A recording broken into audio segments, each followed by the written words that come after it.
Welcome to TimeBolt Office Hours on Thursday, March 28th, 2024. You are live with Doug and Quinston. I'm here to answer your questions, check your workflows, and generally just make sure that you get the best out of TimeBolt. Looks like we do have a number of customers on today. We are going to be talking about, I'd like to have a quick reminder that Windows users, please update to your latest version by downloading the new exe file from TimeBolt 6.3.8. We have a brand new security certificate for Windows user. It's not going to auto update, but once you do update to that new version using TimeBolt's website, it will begin to auto update once again. We're here. We're also going to look at some of the new precise speed controls that we have built in for quality of editing inside TimeBolt, and then the ability to capture and share a banger with GIF previews for email. It's all about getting people to click on those videos along with making watchable video. Very excited to talk about that. And of course, we're going to be answering questions today. I'd like to go ahead and start since we've got a number of people on the line.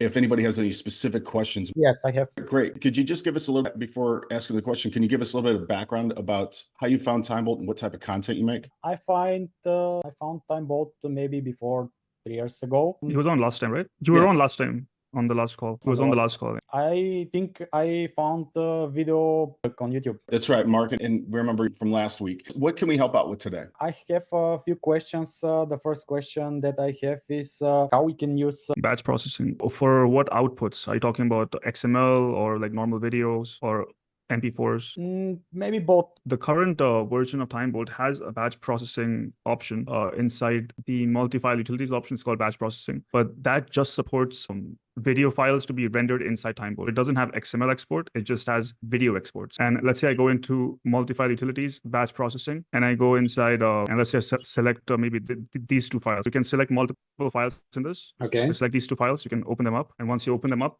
they will start automatically rendering. As you can see, you have multiple files in the render queue. We selected two files. So they were auto-cut. They were automatically added to a render queue, and they automatically started rendering. So you'll just go into multi-file utilities. You click on batch processing. And then when I select multiple files, I maybe select this file and this file too. I selected 4 different files. I just press open. And when I press open, TimeBolt is going to go through each of these files, add them to render queue, and just render them all. You edited like 4 files in one click. It's going to use the settings that were already there by default. I don't agree. I personally don't. I have to edit everything, right? Like I don't know of any file that like I can just cut out dead air and I've got every. The initial requirement was for teachers who have like very long lectures, like a long 1-hour lecture. For them, they want everything they said. They want that content to be there without the dead air. For that requirement, they don't really want to edit out something. They only want to subtract the things that they don't want. I think on what you're saying there, you said it all depends upon the quality of your audio. Because if I have trailing people that lower volume at the trailing end of their words, then what's going to happen is even though I precisely set my parameters, that stuff that's going down in volume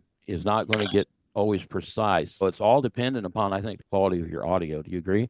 This is an edge case. We do not, this isn't something where we recommend just throwing your file in and saying, forget it, because you're always going to have to go through your file at least once. Right. Yeah. That's our goal is that you're going to watch this once. So this was for people with doing Zoom calls that had 15 different Zoom calls that they had to go back and edit because they were doing async learning. That's what bulk. Yeah, exactly. This is like very use case dependent because a teacher who is recording 8 hours of content is not going to watch 8 hours of content again to edit it properly.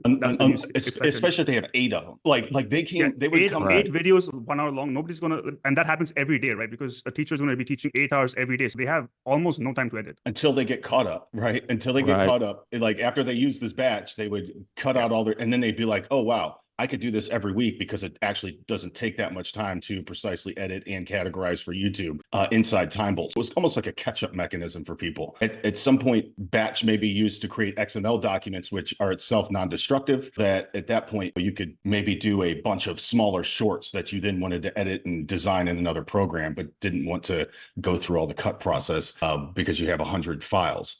That's kind of the edge case, Mark. Okay. The second question that I have is, what is the difference between variable frame rate detector and array encoder? Because if I use variable frame rate and edit video, I use constant frame rate. But for example, this will detect if I have a variable frame rate and give me option to choose what frame rate I would like to be exported this video. But the second option, array encoder, only allows me to choose what frame rate I would like to use for this video. And I was confused. What is the difference between them? Variable frame rate is technology that was developed in order to ensure that when you're having a video conferencing call over the internet, when you drop frames because of the loss of internet connection, it doesn't destroy the entire video. Because what happens is your internet connection is not going to always be stable. So sometimes you're going to drop frames. That's where the terminology dropped frames comes from, where as you're speaking on video, there are going to be like jagged cuts in the video itself.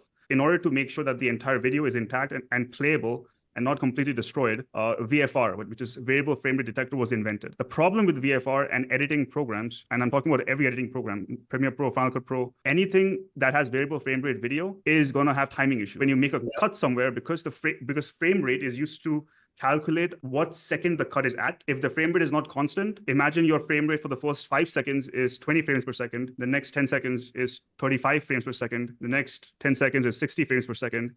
When you actually go to calculate where the cut is supposed to be placed, you can't multiply 15 plus 35 plus 60, and then the math becomes very difficult. And on top of that, it's not accurate, which is why in TimeBolt, we don't support VFR at all, because it leads to very unpredictable results. That's why the VFR detector, you have to somehow convert this VFR into CFR, right? You go into tools, there's something called variable frame rate detector. If you have a Zoom file, this is mainly for Zoom files, and maybe something you recorded with PowerPoint, or maybe something you recorded with some recorder which doesn't have constant frame rate output. You open it up and it basically runs a detection, and it basically tells you, okay, how this file has 2,444 frames. How many of those frames are variable frame rate? It basically tells you, which means that if this value is about, I'd say if this value is 98%, then you have a problem. But if this value is below 5%, if 5% of your frames are variable frame rate, because it's a variable number, it's not going to be like every frame is variable frame rate. There are going to be some frames which are fine and some frames which are problematic. So if this value is less than 5%, it's fine. You don't have to worry. Your files will most likely work. If this value is anywhere between, in most files is 90%. If it's a VFR file, it's going to be 90%. And that's a problem. So what you do is, if this was a variable frame rate file, I don't know if I have one to test. When you re-encode a VFR into CFR by adding a constant frame rate, by saying maybe you want it at 30 frames per second, 29.97 frames per second, 60 frames per second, you can set it, and then you can re-encode it, and then that would work perfectly in every file, in every NLE, Premiere Pro, Final Cut Pro, or even TimeBolt. No editor likes VFR. You might see, when you play the video for the first time, it might seem fine, but eventually it's going to either drift audio, or it's going to have like some sort of artifacting in the frame. It's going to have issues. This problem usually doesn't happen with normal cameras. If you have a DSLR, if you're recording with OBS, it usually doesn't happen. This only happens when you're doing video conferencing, like you're doing something like a Zoom call, a Google Meet call. Those files, when you download, are usually VFRs. The point of it is, the reason we got the VFR detector is Quinston compiled 13 lines of command line code into one push button simple to figure out if it's VFR. You can't just right click and say, oh, is this file VFR? He built that command line tool that you could see if your file is VFR, fix it to constant frame rate in TimeBolt, and then the next time you record, figure out how to record in constant frame rate. You don't have to deal with the problem again. It was just basically a troubleshooting tool, because you can fix it on the recording side next time. That's the key. And you don't have to mess with it at all. I have a couple of things. The first one, I want to thank you guys for all the hard work you put into this tool. It has been a game changer for me. That's my first shout out. I've been using it since 23, probably the beginning of 23, and it's excellent. I don't know, there's a YouTube creator called Premiere Gal. She does a lot of stuff. Yeah. She's one of the affiliates, and I clicked on her link. And the fact that in a year, this is the first time I've come to one of these troubleshooting our office hours, is because I had something come up, and it's only been in the last 2 or 3 updates. And what has happened is, most of the stuff that I do, like I have had a daily podcast since August of last year. I've used TimeBolt for that. That's been a lifesaver. But I've also done some other hour-long form videos. And basically, in the last couple of 3 updates, and right now I have 6.3.8. I think that's the latest. That's the latest one. What's happened is, when I load in videos that have or more, I get about 2/3 of the way, and then my timeline is moving.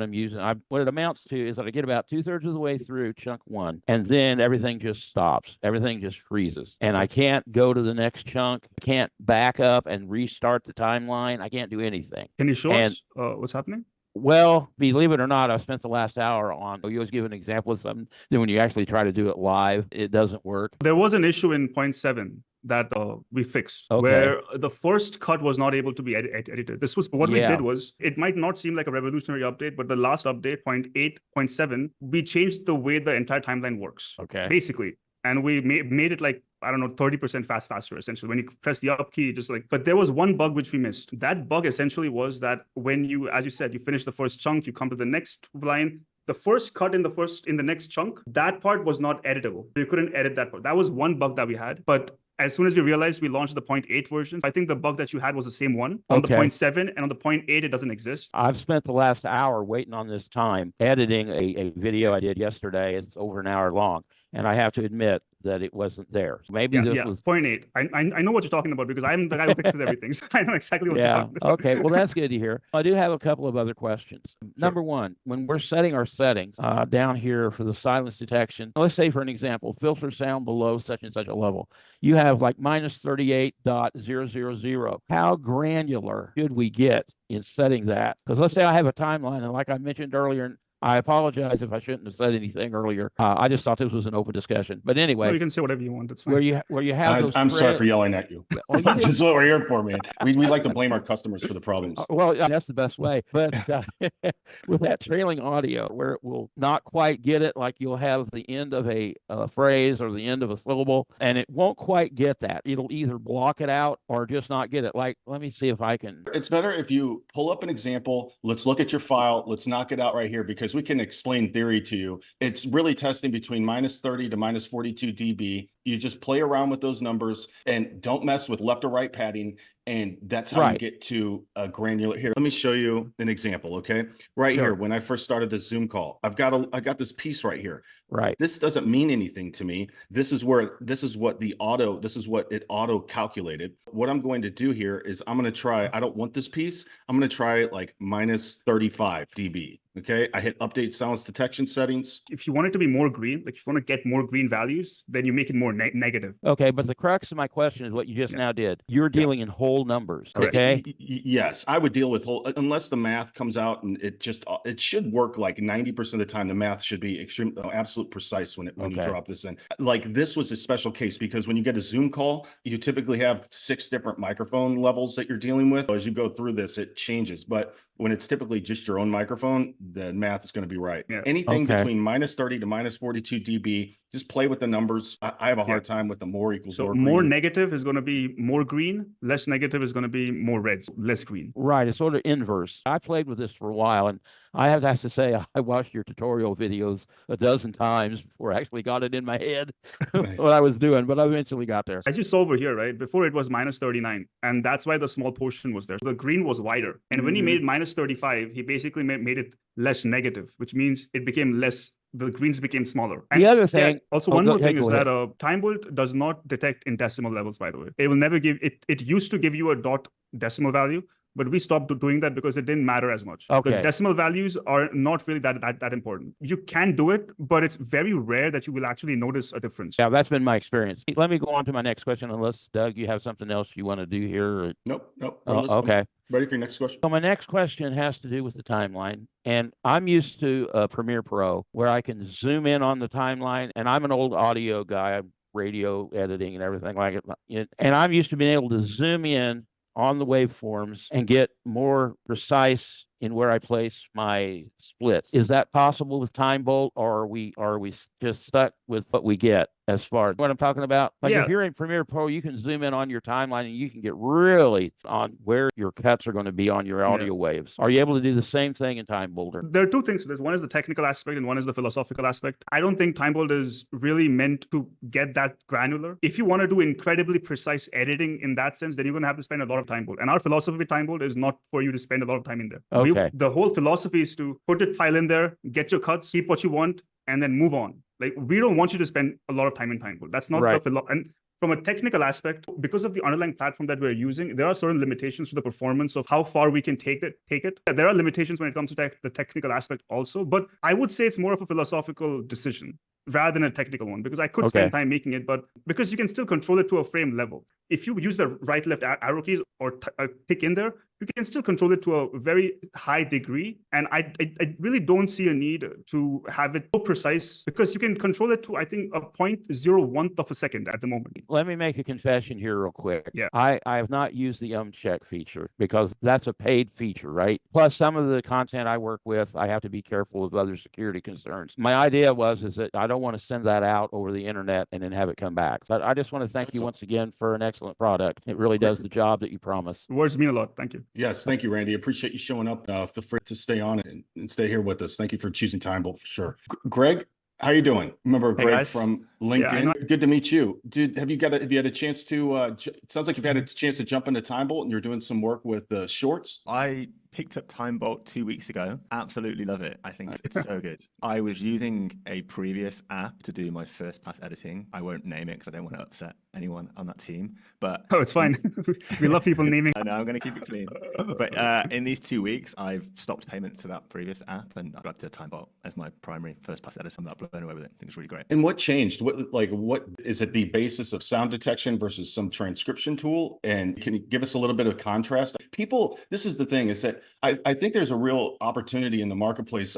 People have been accustomed, hey, click one button and everything just gets done for you, right? And even the people that are kind of pushing, affiliates that are pushing, push one, their own content isn't being made that way. It would be interesting to kind of get back to, look, AI can help get you to a specific point by automating out the technical tasks and looking at a waveform and removing dead air. And that's one of those technical tasks that you're not turning creative control over to AI. What are the best tools to do that? Because as a creator, even if you're working with another editor, it's still great with TimeBolt because I can go in, cut up the video, know exactly the footage I want, send the raw file along with the XML, and now the timing's already done. I know what is the best timing and what the information I wanted to keep, and then it's kind of left to adding depth to whatever content that you want to keep. That's what I'd like to just present to you, is that there's an opportunity there to talk about, without naming names or whatever, if that's not what you want to do, the difference between AI transcriptions and sound detection technology, both in speed and precision. Originally, when I first started jumping into trying to find automated ways to get through that first cut, you're correct. I went down the direction of transcription-based editors. So I uploaded my video to the platform, it turned it into words, and then you used AI to kind of find repetition, dead air, and make cuts there. And that was great. It saved me so much time versus my previous workflow. But after a while, I started to notice the limitations of that approach. I don't know if it's a problem unique to me or if the way I talk, sometimes I can trail the last word of a sentence, like I can hold S for a little bit long, or it's just sort of fade out of and whatever technology that transcription-based AI editing software does, it's not very good at finding those moments and cutting them accurately. So I was finding that a lot of my sentences were being cut kind of halfway through that last word, or even they would start a little bit into the first word of the sentence. Moving over to TimeBolt, I think I heard about you guys from Premiere Guy, actually. I think Randy mentioned, just thought I'd see what else is out there. Quickly realized that you guys use a different approach in terms of you monitor the sound waves. Cuts, the start and end detection of my sentences was so much more accurate than the previous AI-based products I was using. Did you notice a difference like in speed? One of yours kind of sending up, do you need to send scripted video to the cloud? That's kind of up for debate. But did you notice like a change in your editing speed, both in like how you get a end XML file into your design software or just sending out regular video? Definite increase in speed when I moved to TimeBolt versus the previous products I was using. So much quicker at the point where I added my video file to TimeBolt for it to go from the upload stage to the editing stage. That was taking 5 minutes, I think, with the previous AI products I was using. With the previous products I was using, even after I got the export and I put that file into Premiere to do my next stage of editing, I was having to clean up the start and end point of each cut because it wasn't doing accurately. But with TimeBolt, I'm not having to do that secondary stage of edit once I put it in Premiere. Huge reduction in time spent. Actualization phase with TimeBolt is like learning the quick keys to edit the entire timeline, because we've made TimeBolt to where if you learn USOB, right, these four quick keys, I don't know, have you had a chance to try those out on your keyboard? I know Quinton it has, but I'm a fanatic. No, yeah, I'm a convert as well. I've started using it. I think I'm using B. The way I do my videos is I sit down, I kind of know what I need to cover in my video, and I just kind of speak, from my head. And that often means that I make a mistake, re-say the same sentence, I make a mistake again, I re-say it. It might be the third or fourth attempt of a sentence, which is the correct take that I want to use. The way I need to do my first pass is I just need to get rid of all of those mistakes and just keep the final take that is actually good.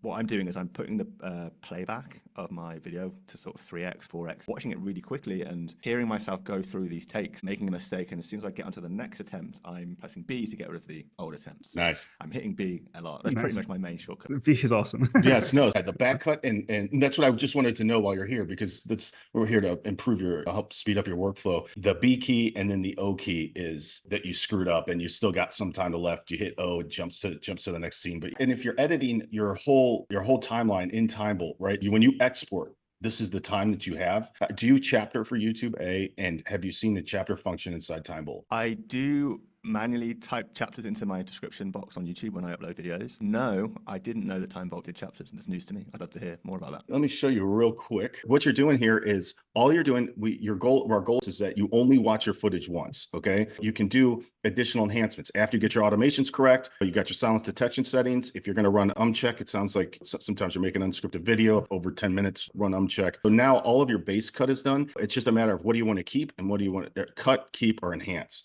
right? As you're going through to chapter, you just do a right click. This is chapter 1, right? And it actually puts a little marker there. And as you're going through, you can say chapter 2, forth, chapter 3, right click. As you're going through and you're in the zone, right, like of what exactly you're talking about, you can make them short, pithy. People, like, unlike AI that end up super long. At the end of the timeline, okay, what you're going to do is, if you're exporting XML, you go here, you do download chapters text file. And this is what's beautiful, is that this thing is formatted just to copy paste right into the description of YouTube. Like, you never have to watch your footage over again. That's why if you cut your footage up in TimeBolt and you're not adding to or deleting, and you export into another editor, as long as your time's all cut up, these chapter markers still work. If you want to add a bumper or something like that, 5 seconds, it still saves you time to just add 5 seconds onto each one of these. If you added a bumper, that's using YouTube chapters. That alone will save you the time of watching again, right? The second thing is that we've got punch and fast forward silences. I'm excited about our punch feature because we've been working on that. And very soon, okay, by this time next Thursday, we have a feature where you can hit the P key. Okay, it punches in any number of, based on a percentage. I'll show you where to set your settings, and you hit Alt Option in the arrow keys, and you can move around. Like, I can focus on Quinston, right, and be going through. And now what we're doing is, now when I hit the P key, it's going to remember your previous punch value, that it's going to punch top left. As you're going through, you don't have to, Always goes back to the same spot. Right? Once you come back here, you'll hit it again, you cycle through it, it'll go back to 0. That way, if your commentary is split up by a bunch of cuts, and you got to focus on the bottom left-hand side of the screen, you're not doing the same action 12 different times. You're doing it once, hitting P, P, P, P, P, and then you cycle back through and your punch is back where it needs to be. That's like if you're like jumping around on the screen, maybe doing a presentation. But if you're doing a talking head, like, your video is not always going to be in the center. What you can do is you go to settings, and here's where you can add your custom punch values. Like, I can do like 110%, 120, and like 130 or something. Every time you press B, it goes through those different values. Exactly. It decreases, like cutting off the top of your head and stuff like that. You have custom punch settings as well. And then fast forward silences, this little option right here, I just always have it on. You can do the automations, you can mute it, you can do all that, but like, there's just times in a video where you don't, like, that's the other advantage of using sound detections over transcriptions. Time just doesn't disappear in between 2 sentences. You basically, this is the only time that I would recommend that you use your mouse cursor and click above the playhead. That'll turn it to orange. But if you want to like speed something up, like, especially like when mouse clicks matter, like, I don't want to have to see you go through a menu at regular speed. Like, you have to go to file, you have to go to click, but maybe you stop talking and you're like, go to file, add this over here. All of a sudden you're jump cutting and you don't know when order matters. Use fast forward, and you actually don't even sound like a chipmunk. It's a beautiful feature. Am I right in thinking that when it goes orange, that is a fast forwarded moment? Correct. Orange means fast forward. The thing is, it's not going to preview fast forward. You set your fast forward speed rate over here,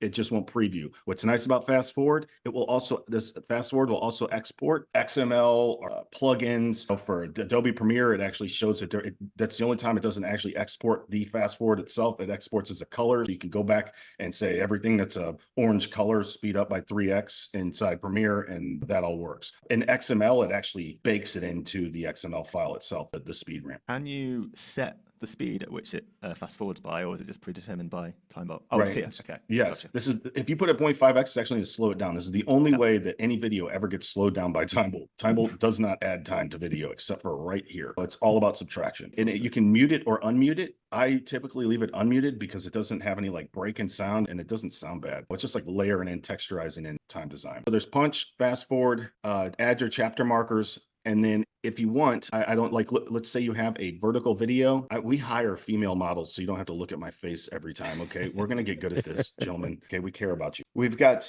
imagine this. If you look at these, output duration is right here, 1 minute and 19 seconds. Let's say you go through and you're like, I don't want that. And I don't want this. And so let's get Oh, okay. Now I'm at 1:09, right? If you're making a short, your goal it has to be 1 minute long. But I need all of this content. So instead of making you remove something that's important, this is you go down here, activate turbo mode, and you say, I want to keep this to 60 seconds. It speeds up the entire video by 16.4% for your rate of speech. It bakes in the speed. Then what you're going to do with CapCut, okay, you'll go here to export clips to a folder. Each one of these cuts are now going to be individual clips, which look like this. So some of these are only like a couple seconds long or whatnot. All you do, this is all in sequential order. You drop this in to import it right into CapCut.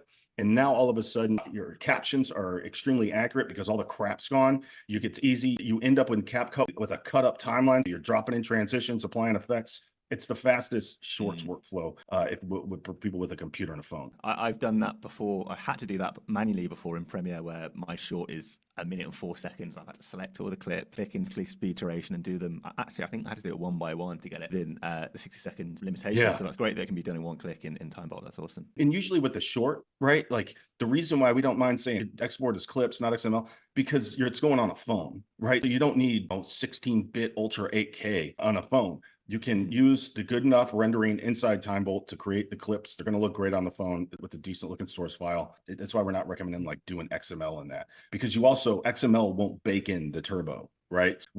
You'll have your speed values, your punch values, fast forward, all that stuff baked into each clip that you're then editing inside. Makes sense. I did have So some questions actually after using it for a few weeks. You've got Sure, some time please. help me out. Wrote these down. I was messing around with it earlier. There's a few things I still don't understand. First off, I saw a button in TimeBolt and it said shift cuts, and it was like shift cuts by like 1 or 2. Like, think why you'd ever need to do that. I just kind of wondered if you could explain. That is a very old feature. Nobody uses it anymore. The reason that existed was we didn't have a way of editing multi-file projects. For example, like if you have a project that has 4 cameras, right? 1 camera, 2 camera, 3 cameras, separate audio device. There was no way of editing all of these files together in TimeBolt. So what we used to do was, the old method was essentially to take all of these clips, put them into Premiere Pro, find the difference of where they're starting, like how much delta there is between 0 and when they start. And then that is the value you put into shift cuts. You shift the cuts by that much value, you can apply them back into Premiere Pro, for example. But that is not the way we do it anymore. If you have multiple files that you want to edit with TimeBolt, like if you have a multi-file project where you're recording one subject in the same time space with multiple cameras, multiple audio devices, we have the Premiere Pro extension now, and we have the DaVinci Resolve extension. Yeah. We need to think, maybe we need to think about, Quinston, about hiding that option up in the top banner or something. Oh yeah, we should probably get Yeah, I don't know. I don't want to get rid of it because somebody somewhere might be using it for something. Is it possible to put it up in a top menu bar or something like that? If somebody, the random person's like, hey, where did shift go? We'll check it out. Yeah. It used to be a feature. I don't want to get rid of it personally because there might be somebody who's using it and I don't know about it. And if I get rid of it, they're going to send me a support ticket and be like, where's my button? Now, what about the big red button that says don't press this? Exactly. I think that'll get an increase in people pressing it. I don't know if you have seen, have you ever edited multi-file projects with TimeBolt? I don't think you have been exposed to it. So there is an option if you want to learn about it in TimeBolt. If you go into the menu bar, there is something called multi-file utilities. And then we have like a bunch of options for Premiere Pro, DaVinci Resolve, and Final Cut Pro. Are you editing multi-camera projects and stuff like that? Oh no, I as well as with my editing, I just try and streamline the whole video creation process. And most of my videos are shot on the camera that I'm talking to you through right now. I've got an Elgato Facecam Pro, which is like a 4K webcam. This mic, and yeah, I do most of my filming here. Okay, why do we have a second rank encode option? Maybe if we know the video is constant bitrate, we won't need to wait to detect VFR because we don't have one. Mark, are you building a competing product? Tell me why your SEO value. Can you write that in? Can you type it out? I don't understand the question. He's asking why he has to go in and check and see if it's VFR, rather it just you don't have to check it. Tells the you. only reason you will use it if you find that the timing is off or there's some reason your file is not playing. You don't have to do it for every file. If your file is not playing in TimeBolt, that's the only time you would actually try to check if it's VFR. It's not a compulsion. But we have the second option for re-encode after VFR. This option allows us to change the frame rate. what will happen if we record our video in, for example, 30 FPS? We buy stock footage that is 25 FPS, and we will decide to re-encode this stock footage to 30 FPS to match. If he took his 25 frame rate file and made it 30, what impact would that have? Is that your question? Yeah, exactly. The timing doesn't change. It's just that it'll be 5 frames per second, more frames per second, basically. I don't know the technicalities of how frame rate conversion works, but the timing won't change, or the file will be the same length. You will just have more frames. I imagine what's happening inside FFmpeg or whatever encoder is being used is that the frames are being copied. What I imagine happening is if you're going 25 to 30, you're just adding more frames. And these frames are generated by copying the old frames. The encoder will basically copy a frame and add it on top. Because per second, if you had 25 earlier, you want 30. Visually but because the frame rate is moving so fast, you won't visually see it. It doesn't really compute in that sense. But the timing will remain the same. As a user, you won't feel any different. It'll pretty much be the same for you. Okay, when we use Umcheck, we have option for run false start detection. What that mean? What? I'm sorry, what? When we use Umcheck, What's the button's name? let me show you. Can I share my screen? For option run false start detection. Oh, okay, run false detection. Okay, cool. What this does is essentially, if you have a false start, for example, if you say a word like, if my name is Quincy, I said if twice, right? But I only want to keep if once. So it's going to remove the first if and keep the second if. The stutters you have, maybe you're repeating the same sentence twice. If you say what, then it cuts out the first part. So what first, which I said, which was a false start. So if you have a false start to a sentence and then you say the same sentence with repeating words, you actually don't need those words again. This will exclude everything that will be duplicated in. It will try to keep the words to be unique sequence. Perfect. There is another option. Yeah, that's on you.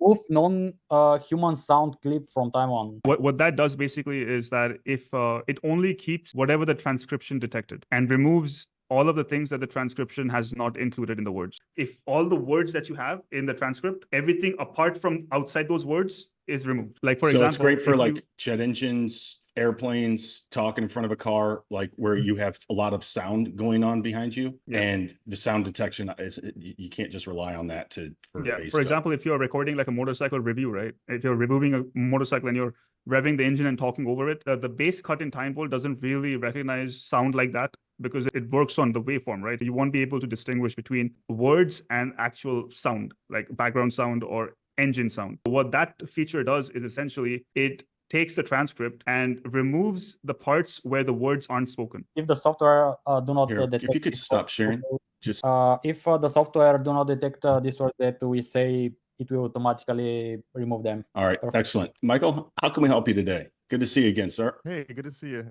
It's a quick one.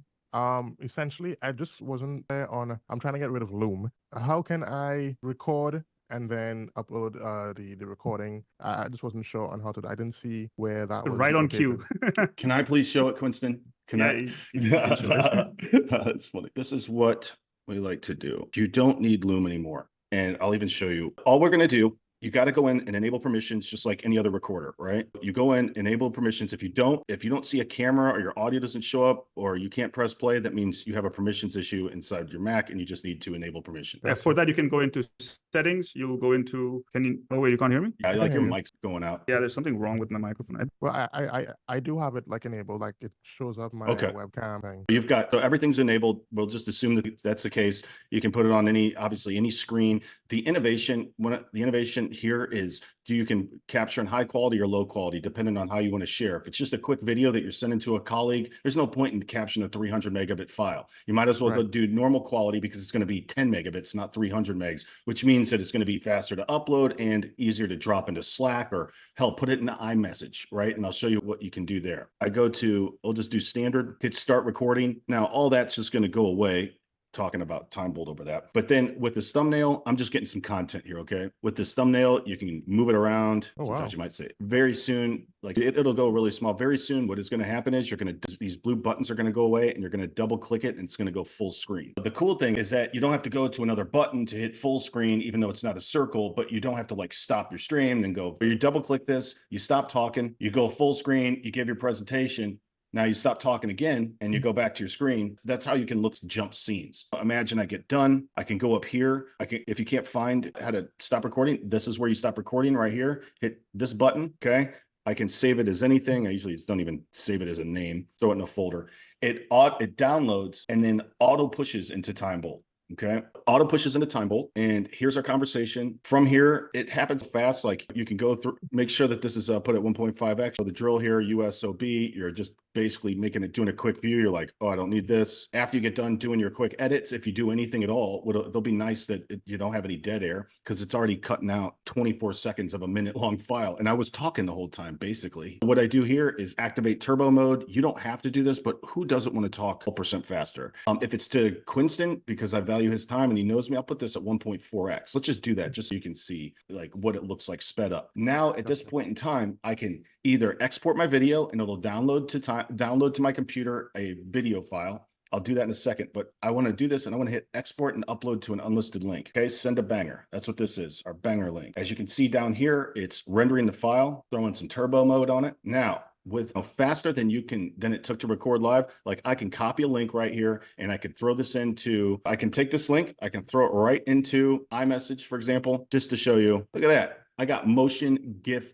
preview. That is all. It's not just about making a video, it's about having cloud enough for people to click on it. And there's nothing like a motion preview GIF that gets people to understand, oh, this is for me. Hell, I could hold up a piece of paper and do like, oh, hi, Michael, or whatever the hell they do. And then what you can also do, and that's like super low click. You know what I'm saying? That's like, that's fast enough where it's faster to write, to just make a video than type a 5-paragraph email by far. You can even see how many views it's got. Now, this is the actual web page that you're sending that it'll link to. Okay. Here, let's say I wanted to make this into an email campaign. If you're like selling to a customer, you got to put this in the body of an email. You hit share, copy email snippet as a GIF. And now what happens is you drop this into the body of an email and it sends as a GIF. You don't have to, like in Loom, copy and paste a GIF and then hyperlink that inside the GIF. We've made it all single push. That's how you send a banger through an unlisted web link. I don't know. This must be like a new update or something. The GIF one is a new update. We're basically getting the whole workflow together and then sending out an update because we've been kind of putting pieces together, but now we've got a complete system of rapidly capturing, doing it in our capture's working extremely well.